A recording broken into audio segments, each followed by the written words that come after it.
Are you ready for rapid fire? Bring it on, Sean Stars. Right, here we go. So here's Marcus Freeman on the state of his offensive line after last Saturday's scrimmage, heading into the Blue Gold game this weekend. As we've always said, we're an O-line, D-line driven program. So what do you want to see? I want to see them to be able to run the ball, be able to protect the quarterback, and execute their job at a high level. There's a couple competitions, right? You got a competition at right tackle. Rocco is trying to get back to being 100%. So at some point when he's 100%, you're going to have a competition with him and somewhere in the inside. And Jack Gasol has been pretty much the one at the left tackle. So you're trying to create competition, but understanding as an offensive line unit, you need that consistency in those five guys. So I'm trying to get them both, but listen, I want to see them be able to run and pass the ball. All right, Vince. So how much will what you see from Notre Dame's offensive line this Saturday impact what you think about what we'll see from them the next time we see them in training camp? Obviously factoring in what Marcus Freeman is talking about there.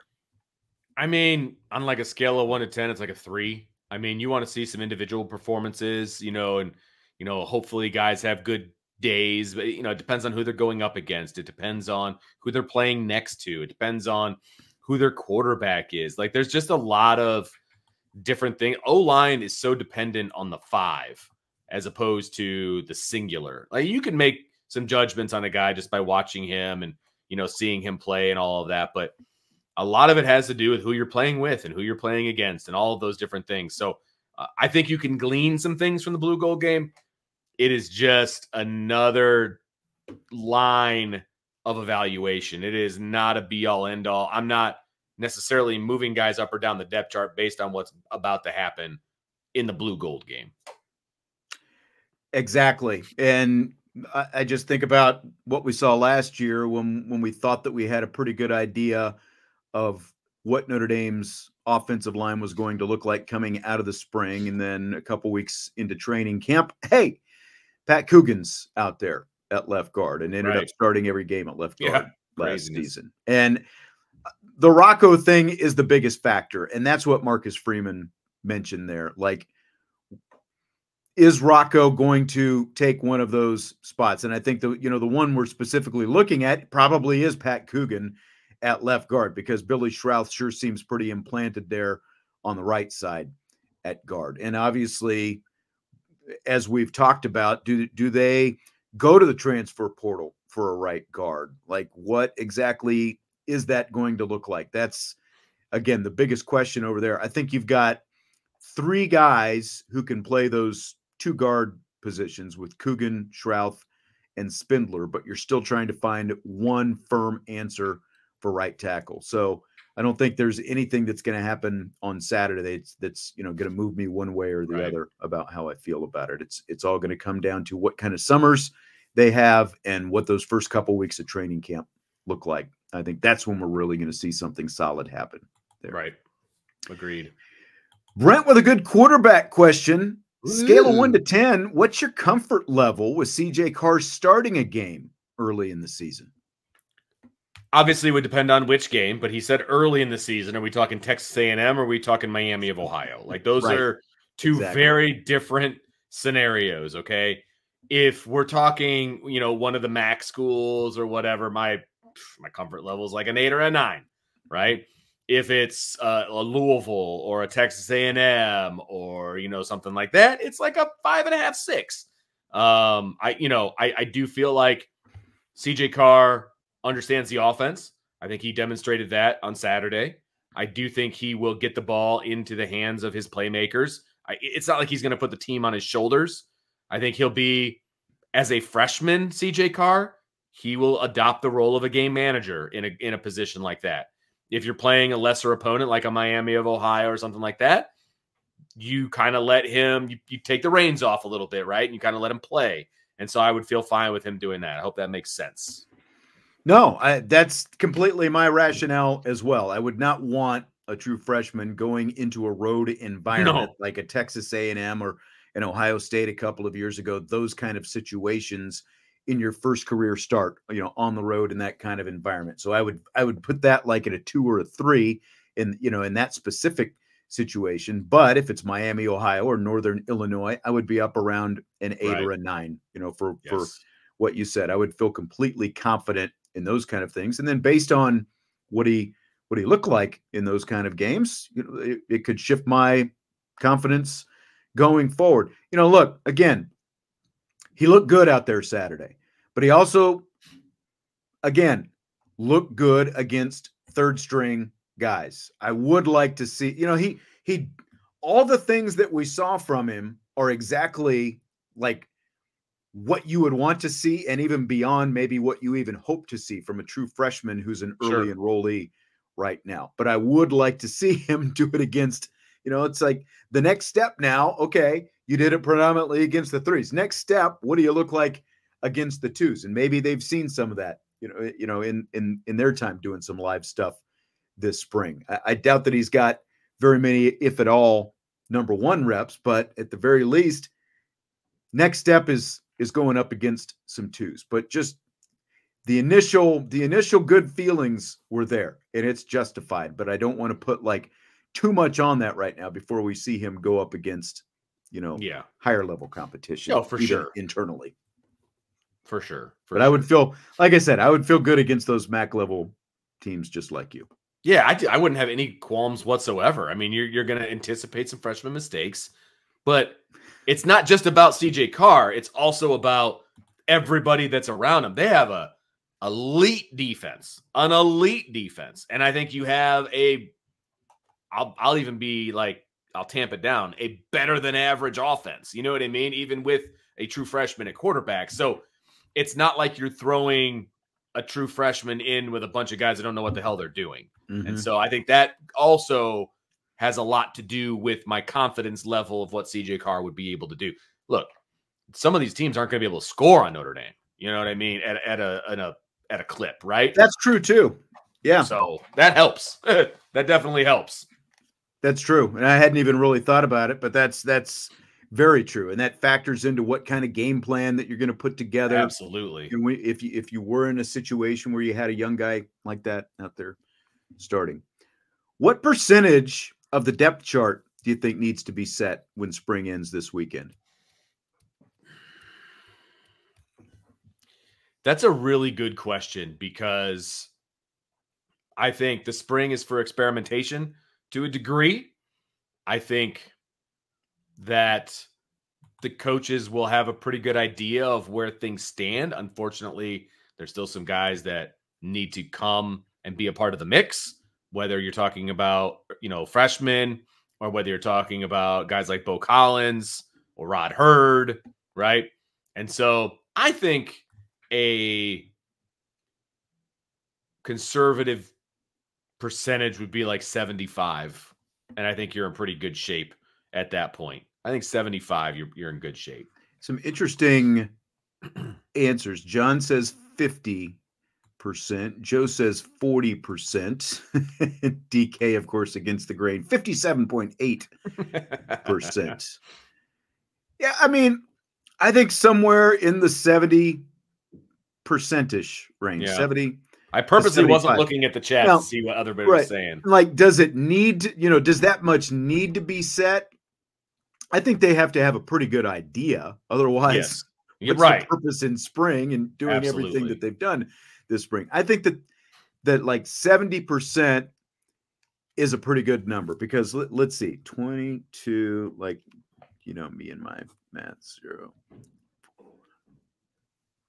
So 70% of 22 is like 15 and a half starters. So that's all but 6 starters. That's fair. So like, okay, right tackle, left guard, safety, which you mentioned, nickel, probably not completely nailed down, right? So that's 4 positions right there. What else off the top of your head? Maybe like one of the receiver spots at least.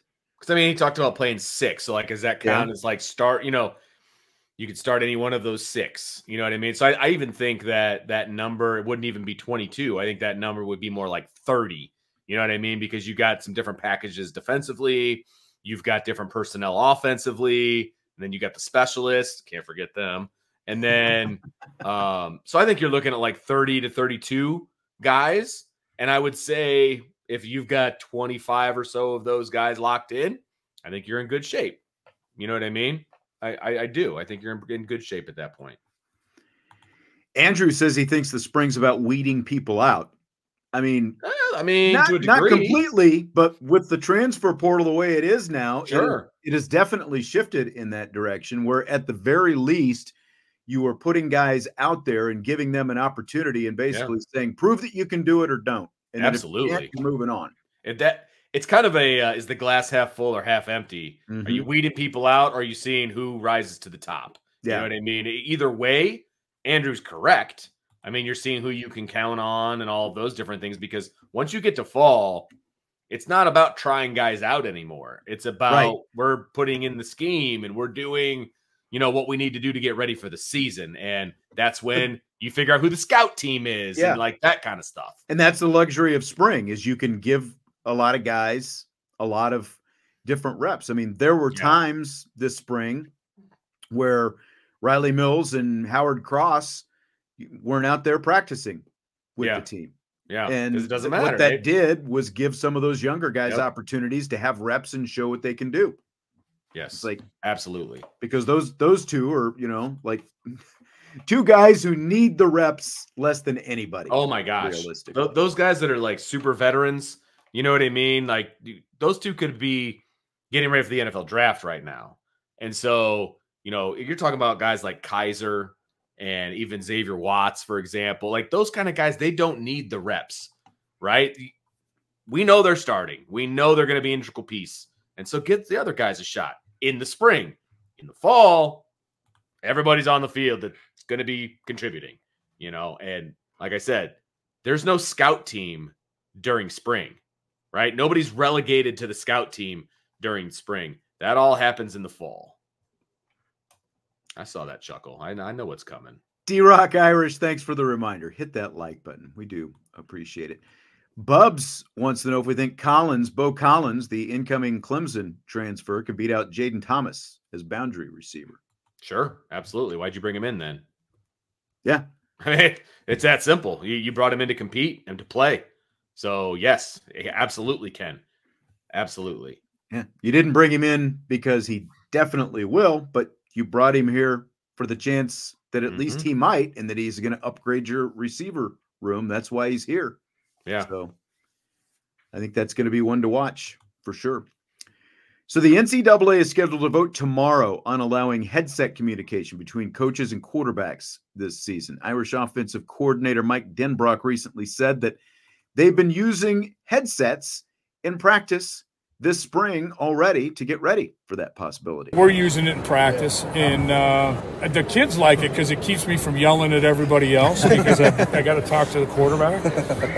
But I think it's got some advantages to it. I mean, some quick reminders to the quarterback once you get the play call in, provided I'm not stuttering into the headset too much. I think helps them, especially young quarterbacks, right? Hey, based on game plan, let's keep our eyes on the weak side, whatever it happens to be, right? And give them a little something to help them in their journey of getting the play executed the right way. I think that's helpful. And I think, getting them to play and the information as early as you can in the play clock gives them a chance to kind of settle in and get everybody else lined up. All right. So again, the NCAA is voting on this tomorrow. Do you buy or sell the headset communications? Oh, it's a huge buy. A huge buy. It's amazing to me, and yet not, because it's the NCAA, that it took this long for this to occur. I mean, there's no reason that they shouldn't have had this a long time ago. And if you're a Michigan fan, you would not necessarily still be in trouble with the NCAA if they would have put this in a long time ago. And so it takes all the sign stealing out of it. Don't have to worry about any of that crap anymore. And the only negative, and Denbrock looked at this as a positive, and I understand it from a coaching standpoint as to why it's a positive, where you can kind of coach up your guy a little bit. And I get that. but it's also, that is very like Pinocchio, like pulling the strings and like not. But I can see college coaches. I can see college coaches want, you know, like 100%, like liking that aspect of it. As a high school coach, I wish we had that, and I would have been like, sure, okay, I'm calling this play for a reason. You know what I mean? I wouldn't say that, but I'm like, okay, you're throwing it to the fade because we have a really fast guy and they have a not so fast guy. Right. Throw it there. But that would be awesome because you could explain it to, you know, like, look for this. And if 100%. You get this, this is what you're doing. That kind 100%. Of thing. Yes, absolutely. So high school and college, I get it. It's just, as a devil's advocate, you could be like, well, you're not really letting your guy develop because he's not really reading the defense, you know, and all of those different things. But from a coaching standpoint, man, and you're up in the booth, you can't even talk to the quarterback until after the series is over. And so I kind of dig it. I kind of dig it. So it's absolute buy. There's no doubt about that. I mean, Michigan is the reason that they're doing this. Like the whole Michigan thing last year is the reason they finally, which is crazy that it took the year is freaking 2024. And there's so much other, you know, technology that's even beyond headset communication. It's just nuts. And this is only going to be in the FBS. This won't be in the FCS, you know, so it's only going to be FBS level. It's just, it's nuts that they haven't done this before. And like, because the technology has obviously been there for what, 2 or 3 decades now? Oh my God, long time. They've used this thing. Like, it's been there forever. And the fact that college football has never gone to it is just insane. So I am completely for this. You know, it negates the need to have the guys with the signs and all this different stuff on the sideline and going through all these different charades and, you know, holding up signs and whatever else. It's just they actually brought in coach to catcher communication a couple of years ago in high school in Indiana. Really? And they still don't have it for college, which is ridiculous. Wow. Yeah. Because I looked into getting it. It was a little too expensive for us, but still, I'm sure, you know. Well, and again, that's like with all the money that is coming from TV networks. Oh my gosh. To these schools now, like you can't afford a couple $1,000 for headset comms. I honestly wonder if it even costs that much, to be honest with you. I mean, it's just they claim that it do. They claim that it's always been a cost issue and that's what's held it back and blah, blah, blah. But give me a break. That's ridiculous. Especially if they're only doing it with FBS. Like, you kidding me? Like, I realize, you know, maybe the UABs and the Ball States of the world aren't exactly swimming in cash, but I guarantee you they could fork over the money that it takes to get a couple of speakers and a helmet. Like, it's not that big of a deal. Fill in the blank. Notre Dame men's basketball landing a commitment from Princeton shooting guard Matt Allocco. Not sure about the pronunciation. Is blank. Well, it doesn't help that I believe his Twitter was like fluff or something. Yeah, I know. Like, there's nothing to do. Very weird Twitter handle. With his name, like nothing to do with his name. But I digress. It's much needed, is what my fill in the blank is. It is much needed from the little bit I've been able to, you know, read up on him, and our boy Tom Noy obviously put an article out about him. But basically, it sounds like he's a good shooter. And he takes care of the basketball. Those are 2 things that Notre Dame desperately needs, okay? They need somebody who's going to consistently score and somebody who's not going to turn the ball over. And if he can give that to Notre Dame, obviously he's a graduate. He comes from Princeton, so that part checks a bunch of boxes. But if he can shoot and he can take care of the basketball, he's a much-needed commodity at Notre Dame. And he can do both. He shot over 50% overall from the field this year, 42%, almost 43% on three-pointers. He hit 47 of 110 and nearly 91% at the free throw line. He was the only player in college basketball this year to play in at least 25 games and at least 25 minutes a game to shoot 50%, 40%, 90%. Like that, the only player in the country. So very solid in all facets, averaged double figures, and, you know, like just another need that they had. They needed another shooter. They go out, they go to the portal, they bring in a shooter. That's exactly what this team needed. So just another reason for Marcus Burton to come back next year and have somebody to pass the ball to the stat sheet. Anticipate Marcus Burton coming back. Fully anticipate. He wouldn't have said, I'm preparing for my sophomore year if he wasn't planning on coming back. You know what I mean? And I can say this for certainty. He was offered lots of money to go elsewhere, and Notre Dame's taking care of him the proper way, and he's going to stick around. You know, I'm not saying he's going to stick around. If he's on the Notre Dame roster, he's doing just fine, but he was offered some money to get out of here. I promise you that. Promise you that. I heard one school in particular. Salty wants to know if the specialists have headset communications, or should the specialists have headset communication? Absolutely not. That's the last thing you want, is to be in the head of a kicker or a punter. That's a scary place to be. Like maybe the holder, like that would be. Yeah, there's one player on the field on each side of the ball can have. True. This is a good point. So, but no, I would not want it to be the actual kicker themselves or punter, because they need to be in their own world. You know, it's like for love. You don't need it. You don't need Tommy Reese do your effing job when a kicker is lining up. Seriously, to attempt to kick, right? It's for love of the game. Clear the mechanism. You know what I mean? It's like you just need to be focused. So yes.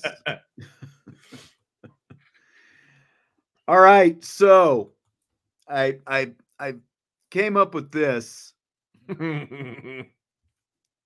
Jesse was, and I tell you what, I came up with a question I was going to ask you, but Brent is just ratting out Jesse straight up. He said punters and kickers are not really football players.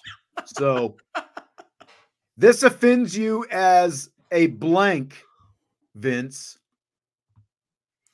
This offends me as the father of a specialist. I don't want to pigeonhole him as a kicker or a punter. But like, I get the argument. Believe me, I get the argument. You know, I have been to many a college practice, both at Notre Dame and others now, where we are very focused on the specialists, right? 97% of the practice, they're just off like playing tiddlywinks in the corner, doing nothing, like goofing around, you know, whatever, helmets off, like they're just doing their own thing. And then they just get called into action and they got to sprint on, they got, you know, kick or punt or whatever, and then they're off again, right? So they do not go through the rigors of what a normal football player goes through. We just got a flyer in our email. This is a perfect example, okay? A flyer in our email for next year's football team for my son in high school. Now, if you don't know, Penn High School, there are some affluent families that attend Penn High School. The D'Adarios are not one of them, first of all. But it runs the gamut of affluent to, you know, not affluent in any way. And the Rydell specialist is coming in to, you know, computer generate that for helmets. If you want to purchase a helmet for your child, like the state-of-the-art helmet, if you want to purchase that for your child, you can come get your head, you know, measured or whatever. $712.50. Really? Dyers, to get your own helmet that you get to keep, mind you, but it's still $712. Is this going somewhere, by the way? Like, what does this have to do with? Okay. No. Hold on. I said to my kid, I go, you're not even dreaming about this, right? I go, you shouldn't even have to wear a helmet. He wanted it, right? He wanted you to show. He's like, Dad, he understands it is not going to happen. So, you know, but I told him, I said, you shouldn't even have to wear a helmet on the football field. Ergo, they're not real football players. I will agree with that. Okay. But they are needed on the football team to be successful. I think there is a fine line there. There is. Okay. I will say that. Reggie, as I've said before, Notre Dame great Reggie Brooks and I used to have that conversation on the post-game show back in the days when we were doing the post-game show together. You know, he would, you know, he's very anti. He would basically take the Jesse line of thinking that kickers and punters are, you know, I'm like, well, but, you know, they do kind of need them. You know, good kicker and a punter can change a game, man. Like a punter can change field position, a kicker can win you the game, you know, all these different things. You only care about them when they kick the winning field goal or if they miss the winning field goal. Yes, basically. Absolutely. That's the only time you care. No doubt about that. So are they actual football players, like getting down and dirty and like two-a-days are really like, you know, you hurt when you wake up the next morning? No, they're not. Because they don't hurt the next morning. You know what I mean? But you need them. You need them on a team. I'll just say that. That's fair.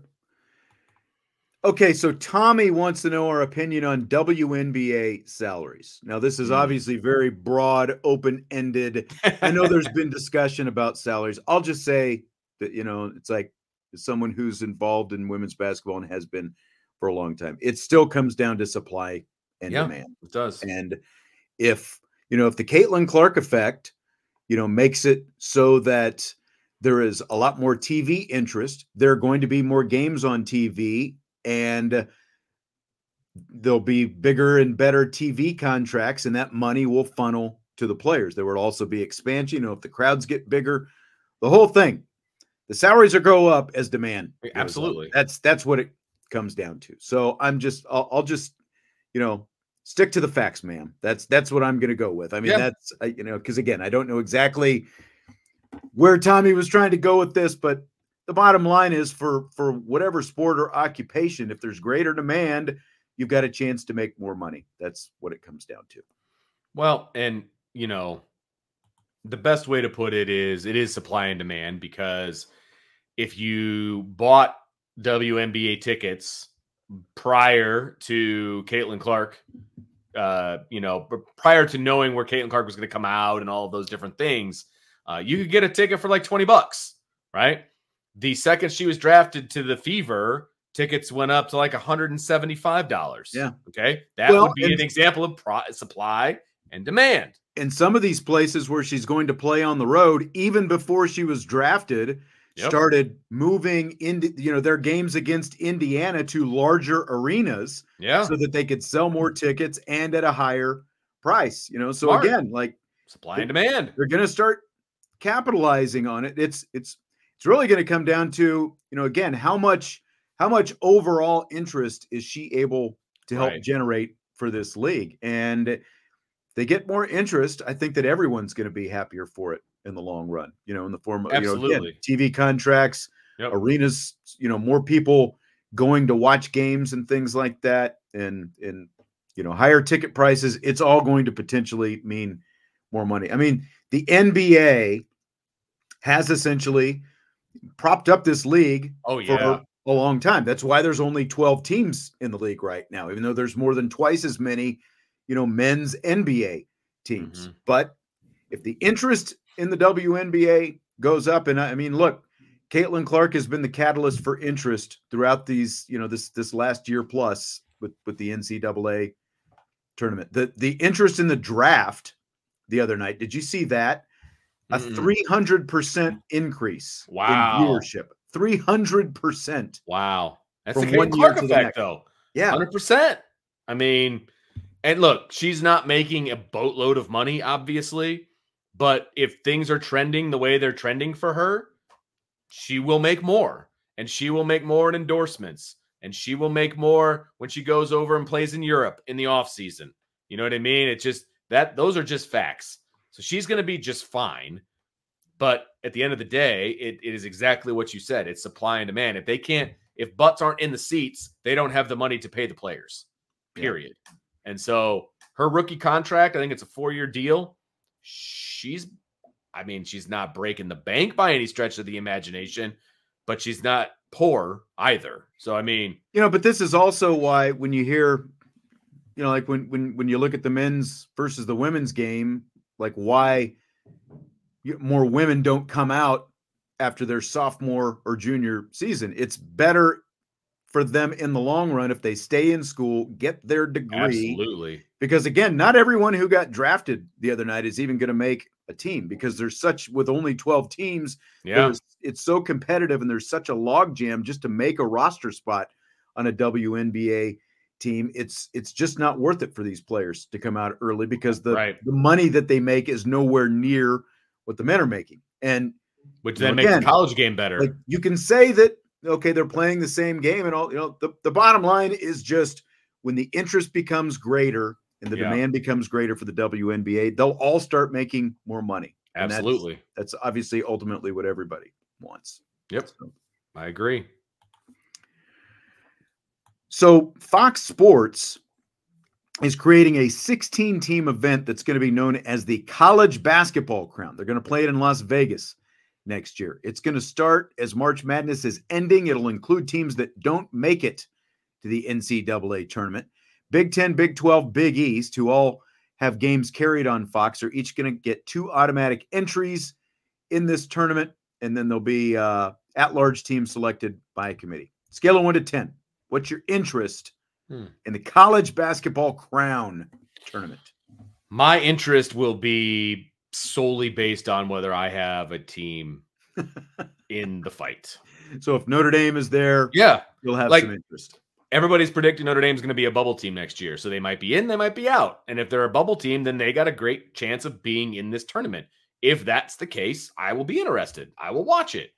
I don't see, with March Madness and the bracket challenges and all of these different things, I just don't see this being all that. Like I could see guys opting out to a certain degree, because why does it matter? Well, and they're going to do it at the conclusion of March Madness. So, right. I think they think that they're going to get like some carryover effect. Look, once they crown a champion, like, right. I think the interest, just like spring football, it's just going to fall off. I don't see it. Yeah.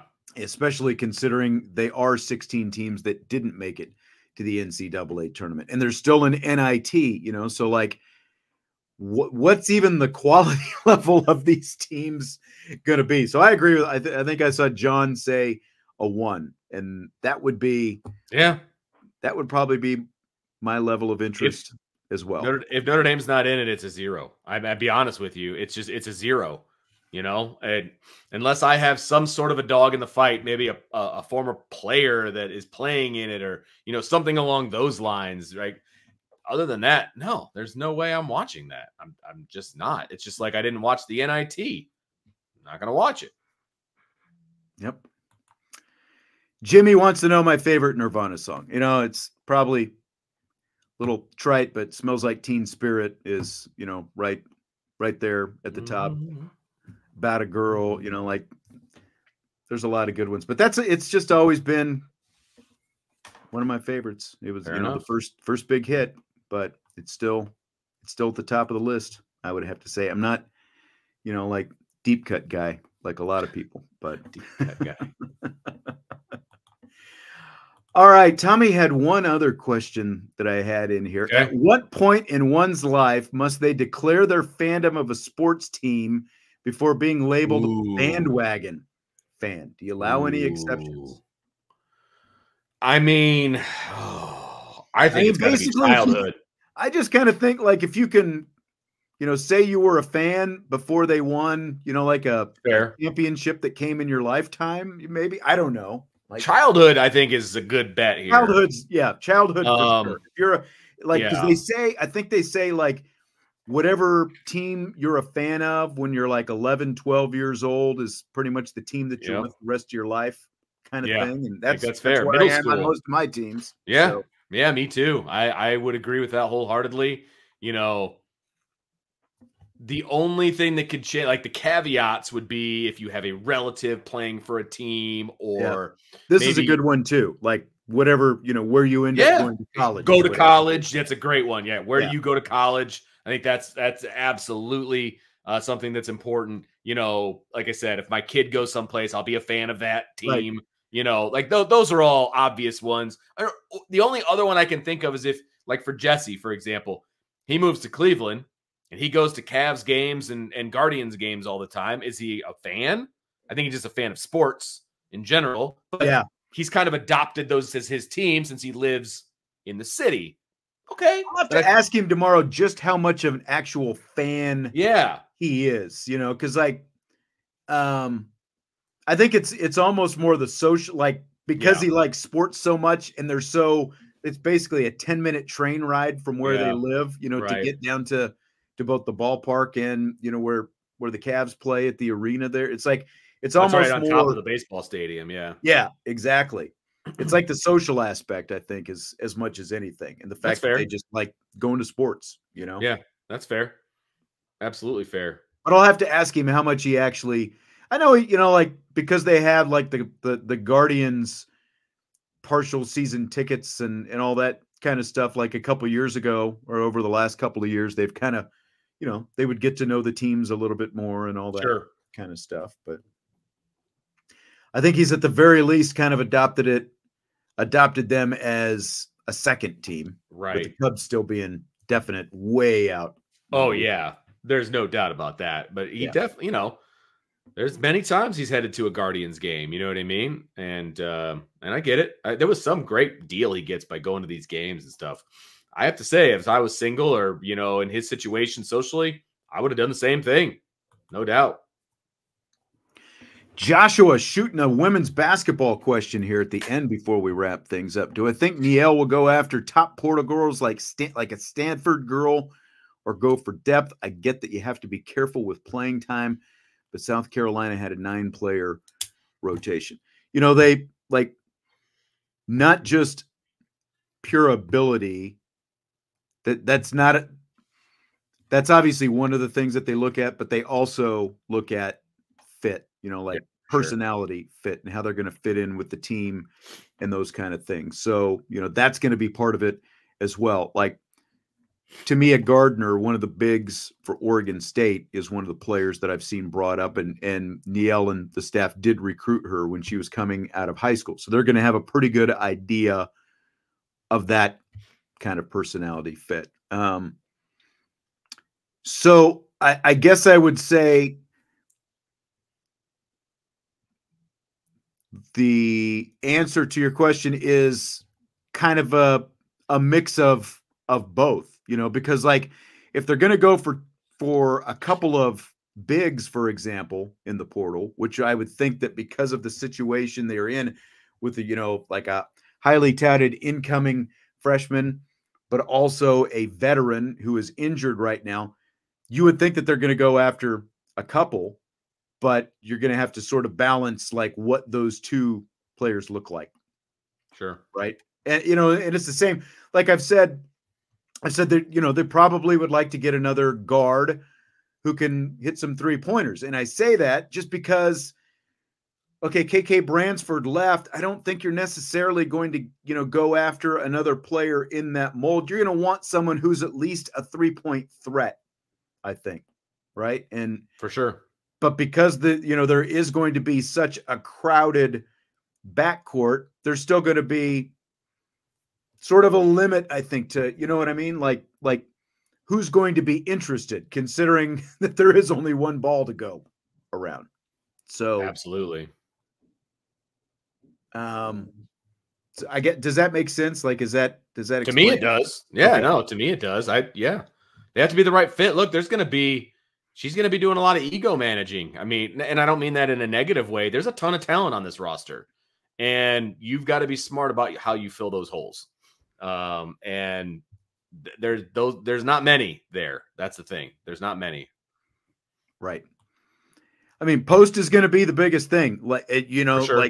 and I do think that the season that Hannah Hidalgo had as a true freshman probably changes the expectation of every freshman that you have coming in from now on, fair or not. It kind of ups the expectation on Koval next year before Koval has ever, stepped foot on campus. She's obviously been here from a visit standpoint, but, on campus, from a permanent standpoint, it ups her level of expectation. But I think that you definitely need someone else that you're going to feel confident going to, if you need to, in a starting role, because you need at least one other post, if not two, I think right now. Yep. I agree completely. Yeah.